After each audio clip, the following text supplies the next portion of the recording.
It's again, the sack is not a reflection always on the offensive lineman, so they always get the heat for it. I've seen some really positive things, going back several weeks now. So to me, that's not really a new. They've been playing well. We got a good mix of guys in there. They're doing a good job communicating, passing things off together. I thought the backs had a great week in protection last week as well. So it's all part of the picture, obviously, and just really excited about what we've got going on in that room.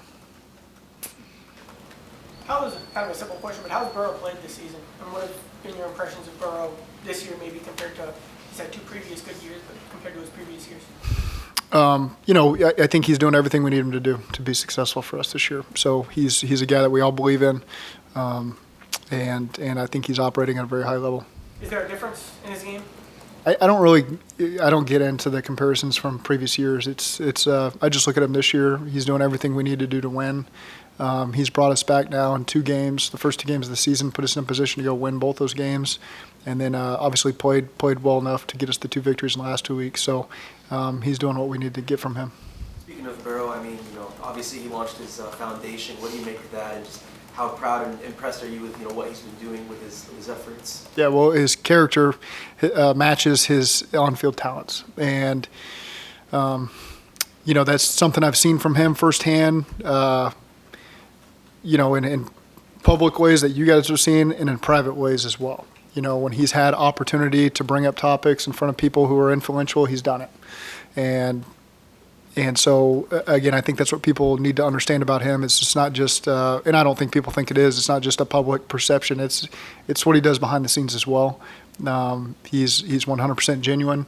He 100% cares about people, particularly people in Ohio, people in the region that he's from. And so I think it's tremendous for him to take those steps to impact people in any way that he can. Along those lines, Zac, one thing Joe Mixon said the other day is Joe Burrow in the huddle is something you guys don't see. So, the ultimate leader always has the right call at the right time in a big moment.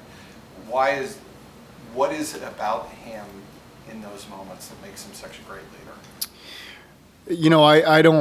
I try not to be a part of those. It's even when we're in a walkthrough and we're calling a play, I do my best to give them that huddle space to themselves and not be overbearing that way. Do you sense it, though? Of course. You sense it in every way that he operates. And so it's no surprise that when all eyes are on him in the huddle, that he takes full command of it and gets everyone to believe that whatever's about to come out of his mouth is going to be impactful and positive.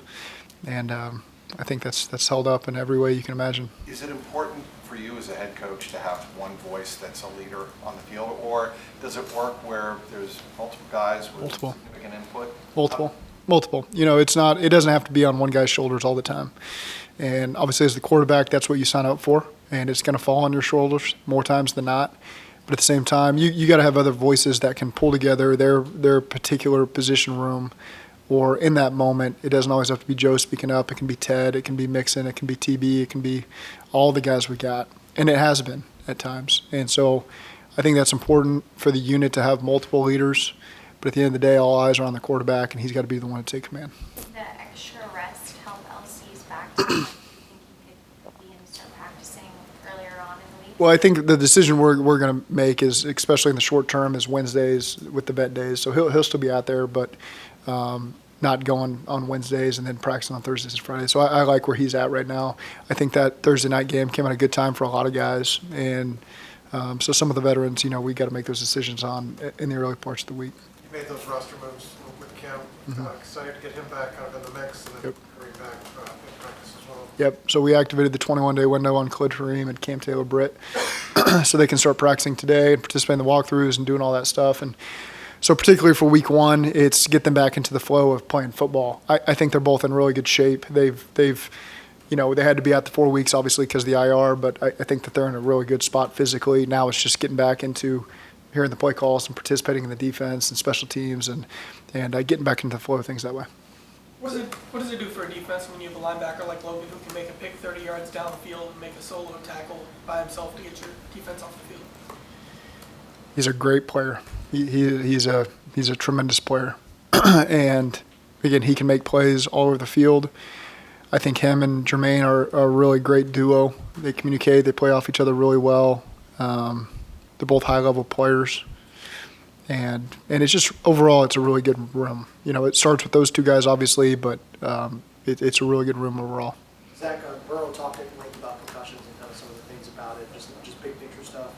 When you look at it, how much maybe is it maybe the team's responsibility or coach's responsibility at times to make sure that you're protecting guys from themselves, whether they may get their bell rung and say, hey, even though you feel like you can go back in, it's probably need to go ahead and sit you out. Mm-hmm. I mean, that happens all the time. And, that happened with T in the first game. Was that Pittsburgh? T probably felt good enough to go in. And that's just a decision the doctor's got to make. You follow protocol that's in place. And again, those are just you follow the protocols and protect the players. How different is the Baltimore Raven defense schematically and executing under Mike McDonald's as opposed to Donald Martindale? Yeah, there's still a lot of similarities there. It's early in the season, so again, once you get a bigger sample size, maybe some things will show up, but you see a lot of similarities from things that they've done in the past. They've got some new players maybe that play a little bit more for them this year. But again, overall, I think it's a really good unit. They put pressure on the opposing team. They're going to put pressure on you. They're going to mix up their coverages, mix up their pressures. And so I think it's overall a good unit, well coached, and it's a good challenge for us. Zach, how much does it help to have faced Lamar in person a few times with the guys that have been here a while and make that marriage between the film and what you see in person? How much does it help, if at all, to have at least experienced it a few times? It doesn't hurt, certainly, to have seen it in person because he's such a dynamic player in every way that you could explain it. And so, again, it's a good thing that you've played against him. You felt the speed firsthand. You felt the accuracy firsthand. You felt the playmaking firsthand. But it's another thing to go out there again and try to stop it and limit them. And he's just one of the most dynamic players in the league. How do you replicate that in practice? You do what you can, and we've had different guys over the years. I think Puka did it last year for us. So again, we'll work through this week how we want to replicate that. Who's going to beat Lamar? We'll see. Yeah.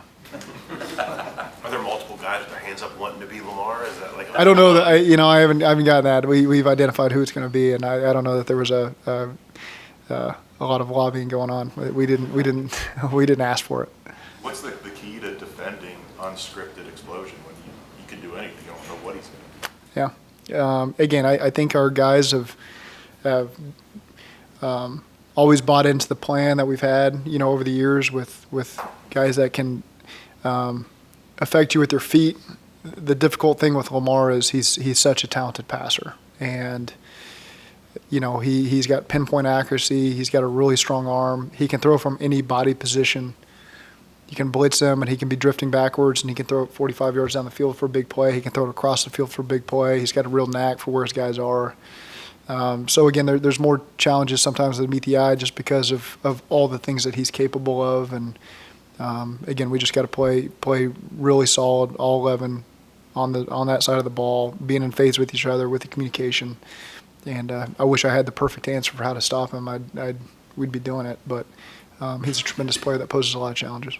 Lamar said that last year they did briefly because you guys scored on, they tripled all three of your receivers, and you had never seen that before. Are there things that defenses will throw at you go like that make you go, that's a little strange, or that's a little more rare than you've seen? I mean, is there something that makes you pause and go, oh, didn't expect that? Like at this point, especially. I mean, I guess as you kind of gain experience, maybe not. But I'm just kind of curious when teams, the defense breaks something out, and you go, no, didn't really expect that one. Or didn't expect I think we're past the level of unexpected. At this point, we've all been in the NFL long enough. We've seen everything, and so. Rarely does something come across on any side of the ball that hasn't been seen by someone over the last 10 years probably. So, again, you got to be ready to adapt to however teams decide to play you. And again, we always want to be attacking on our side of the ball as well and have things that they got to be prepared for to see in the game as well. So that's part of the preparation that goes on during the week, and that's the exciting part about Sunday is just seeing how it all unfolds. What have you seen from Akeem Davis-Gaither over the past few weeks? Yeah, he's played a good amount of snaps, particularly in that Jets game. Not as much last week, but again, he plays his role. He does a great job, and we got a lot of faith in there. Whether he's playing 15 snaps or 50 snaps, he's a guy that's experienced in the system. He's a confident player. He's got great athleticism. He's playing really physical. He's got good ball skills, and again, he contributes on special teams as well. So he's a guy that I always think continues to ascend, and I've seen that from him this year. What's it been like to see that transformation in your run defense from 2019, that first season, to what it looks like now? That's critical. Obviously, we've continued to grow in the scheme. We've continued to add players. How many guys from 2019? I guess we're talking probably Sam, Josh, Jesse, Brandon, 4. Jermaine was there. So, it's again, guys have really bought in. Guys are playing off of each other. They're not just selfishly, I should say, trying to make plays and get out of their gaps and trying to make those explosive plays. They're relying on their teammates. They're believing in the scheme that's called, and it allows us to play really, really sound defense. Zach, how do you feel about your offense in the red zone right now? Are there areas that you want to see them improve still? I want to see us score more points. Every time we're down there, we need to be scoring 7. And so, to get down there on the inch-yard line and kick a field goal, obviously we want to be able to punch that in. How much of that is just, on your end at times, being creative, being deceptive? How does that play out for you? Yeah, a big part of it, is having the right plan in place that the players can go execute and get the ball in the end zone. Back to your run defense. When you lose a guy like DJ, is it a group of guys even at different positions stepping up and kind of filling those roles? Is that how you replace a guy like DJ? I'm careful to say that because you really don't want guys going outside of what they've been doing. It's important for Josh and Zach and those guys to step up and fill that void in terms of lining up and playing good, solid football. You don't want guys to say, hey, now because DJ, who's one of the premier players at his position in the NFL, is out, everyone needs to go outside of the framework of the defense. And so I think our guys have done a good job of that. And they played good ball in the last game and a half since DJ's been out. We'll be thrilled, at the time when he comes back because, again, he's irreplaceable in that sense. But I think our guys have just done a good job of doing what they're capable of doing and not going outside the framework of what we're asking them to do. You mentioned it was kind of difficult to replicate Lamar in practice, but the offense as a whole, is it difficult to replicate that considering it's a bit more unique to what, I guess the NFL as a whole is kind of running right now? They've got a plethora of tight ends and fullbacks that they utilize, and you don't see that every week, that the way they can utilize those guys and how explosive they can be down the field and with all the stuff they do in the run game and the play action. So it's certainly a challenging offense to prepare for. Okay. Great.